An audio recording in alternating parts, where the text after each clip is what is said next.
السلام علیکم ورحمۃ اللہ وبرکاتہ۔ اللہ رب محمد صلی اللہ علیہ وسلم، نحن عباد محمد صلی اللہ علیہ وسلم۔ قربانی کے جانور میں دانت کا جو مسئلہ ہے وہ یہ ہے کہ جس جانور کے دانت نہ ہوں، یعنی ایسا جانور جو گھاس کھانے کی صلاحیت نہ رکھتا ہو، ہاں البتہ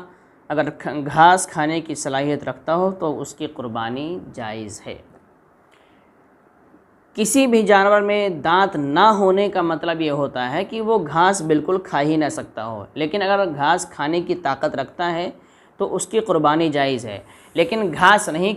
کھا پاتا ہے، اس کے دانت ہی نہیں ہیں، تو اس کی قربانی ناجائز و حرام ہے۔ جس جانور کے اندر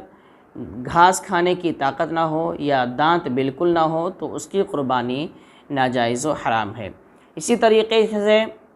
جس جانور کے تھن کٹے ہوں، جیسے گائے ہے، بھینس ہے، بکری ہے،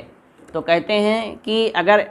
یہ جانور ہیں اور ان کے تھن کٹے ہوئے ہیں یا تھن خشک ہو گئے ہیں، سوکھ گئے ہیں، جیسے ہوتا ہے نا کہ کسی جانور کا تھن سوکھ جاتا ہے، اس میں دودھ بالکل آتا ہی نہیں ہے، وہ دودھ کے قابل تھن نہیں رہ جاتے ہیں، تو کوئی ایسا جانور ہے جس کا تھن ہی کٹ گیا ہو یا پھر اس کا تھن جو ہے وہ سوکھ گیا ہو، خشک ہو گیا ہو، دودھ نہیں آتا ہو، تو اس کی بھی قربانی ناجائز و حرام ہے، کیونکہ یہ چیزیں جو ہیں وہ عیب میں شمار کی جاتی ہیں۔ مارکیٹ میں جب آپ جائیں گے تو ایک اچھا جانور ہے، مثال کے طور پر ایک گائے ہے جس کا سب کچھ ٹھیک ٹھاک ہے، لیکن وہیں پر بازو میں ایک گائے ہے جس کا تھن کٹا ہوا ہے یا تھن سوکھا ہوا ہے، تو وہ عیب مانا جائے گا اور اس کی وجہ سے مارکیٹ میں اس گائے کی قیمت کم ہو جائے گی، اس بھینس کی قیمت کم ہو جائے گی۔ تو کوئی بھی ایسا عیب جو مارکیٹ میں جانور کا ویلو گھٹا دے، مارکیٹ میں جانور کی قیمت کو گھٹا دے، تو وہ عیب شمار کیا جاتا ہے اور اس کی وجہ سے قربانی ناجائز و حرام ہو جاتی ہے۔ تو ایسے ہی جانور جس کے تھن کٹے ہوں یا خشک ہوں، سوکھ گئے ہوں، تو اس کی بھی قربانی ناجائز و حرام ہے۔ اب بکری ہے، گائے ہے، بھینس ہے، اس میں تھن کٹنے کا مطلب کیا ہوتا ہے؟ تو کہتے ہیں کہ بکری میں ایک بھی اگر خشک ہے، چونکہ بکری میں دو ہی ہوتا ہے، دو ہی تھن ہوتے ہیں، تو اگر اس میں بکری میں ایک بھی سوکھا ہوا ہے تو اس کی قربانی ناجائز و حرام ہے۔ یہ بکری کا مسئلہ ہے۔ بکری میں دیکھا جائے گا اگر ایک تھن سوکھا ہوا ہے تو اس کی قربانی ناجائز و حرام ہے۔ اور گائے اور بھینس میں ایسا نہیں ہے۔ گائے اور بھینس میں چونکہ چار تھن ہوتے ہیں، چار چھاتیاں ہوتی ہیں، تو اس میں کم سے کم دو کا خشک ہونا ضروری ہے، تب جا کے قربانی ناجائز و حرام ہوگی۔ اگر گائے اور بھینس میں ایک سوکھا ہے، تین صحیح ہے، تو اس کی قربانی جائز ہوگی، کیونکہ یہ بالکل عیب کے برابر نہیں ہے، تہائی سے کم عیب پایا جا رہا ہے۔ لیکن چونکہ بکری میں دو ہی ہے، تو ایک خراب ہے اور ایک صحیح ہے، تو پورا آدھا کا آدھا خراب ہے،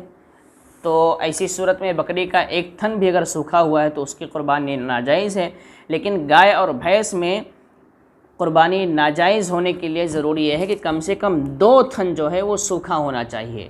دو سوکھا ہے یا دو سے زیادہ سوکھا ہوا ہے، تین سوکھا ہے، چار سوکھا ہے، تو اس کی قربانی ناجائز و حرام ہے۔ لیکن دو سے کم سوکھا ہے یعنی ایک ہی تھن سوکھا ہوا ہے تو بہرحال اس کی قربانی جائز ہے، کوئی حرج نہیں ہے۔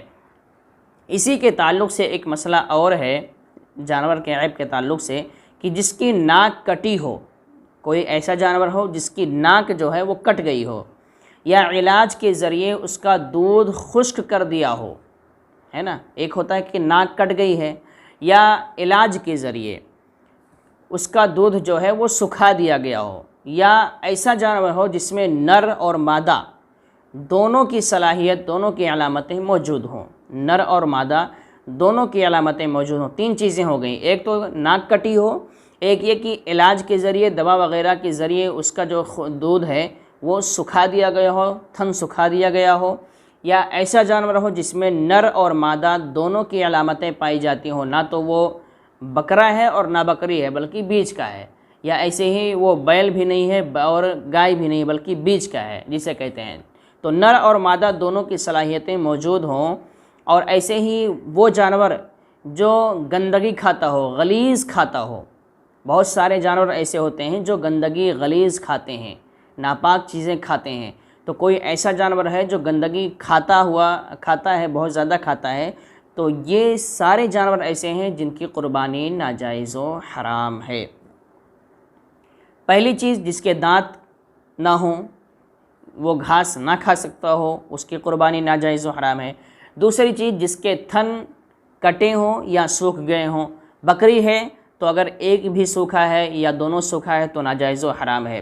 گائے ہے تو کم سے کم 2، 3، 4 سوکھنا ضروری ہے، تب ناجائز و حرام ہے۔ اگر ایک سوکھا ہے گائے بھینس میں تو اس کی قربانی جائز ہو جائے گی۔ کوئی جانور ہے جس کی ناک کٹ گئی ہے، اس کی قربانی ناجائز و حرام ہے۔ علاج